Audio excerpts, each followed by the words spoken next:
आज हम एक ऐसी सच्चाई पर बात करेंगे जो हमारे देश की एकता को चुनौती देता है। एक ऐसी हकीकत जो हमें सोचने पर मजबूर करती है कि क्या हम वाकई एक राष्ट्र हैं।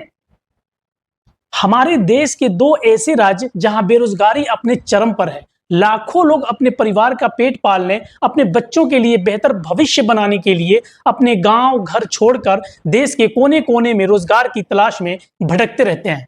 यूपी बिहार के बेरोजगारी के आंकड़े देखें तो यूपी में 2023-24 में बेरोजगारी दर 7.4% और बिहार में 7.2% थे। लेकिन क्या मिलता है इन मेहनतकश लोगों को? सम्मान नहीं, अवसर बिल्कुल नहीं। उन्हें मिलता है तो भेदभाव, तिरस्कार और अपमान। कभी पंजाब से आवाज उठती है बिहारियों को भगाओ, कभी उड़ीसा से नारा गूंजता है यूपी बिहार के लोगों को बाहर निकालो। तो महाराष्ट्र में भी यही कहानी, इन बिहारियों को जगह मत दो। अरुणाचल, असम, हर जगह एक ही स्वर, यूपी बिहारियों को भगाओ। सवाल यह है कि क्या यह गलती इन लोगों की है? क्या ये लोग इस देश की नागरिक नहीं? क्या इनका हक नहीं कि वे अपने देश में कहीं भी जाकर के जीविका चला सकें? लेकिन दुख की बात यह है कि हालात और बिगड़ते हैं जब उनकी अपनी सरकारें, अपनी राज्य सरकारें भी उन्हें पराया जैसा व्यवहार करती हैं। और इन्हीं राज्यों में बार बार कहा जाता है अपना कागज दिखाओ, जैसे ये लोग विदेशी हों। धर्म या क्षेत्र के आधार पर कोई इस देश का हिस्सा नहीं। दोस्तों, ये क्षेत्रवाद की दीवारें हमें बांट रही हैं।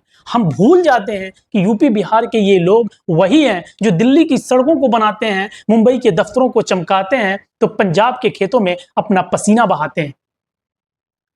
ये लोग हमारे देश की रीढ़ हैं। फिर क्यों हम उन्हें पराया समझते हैं? क्यों हम उनके साथ ऐसा व्यवहार करते हैं जैसे वो इस देश के नहीं?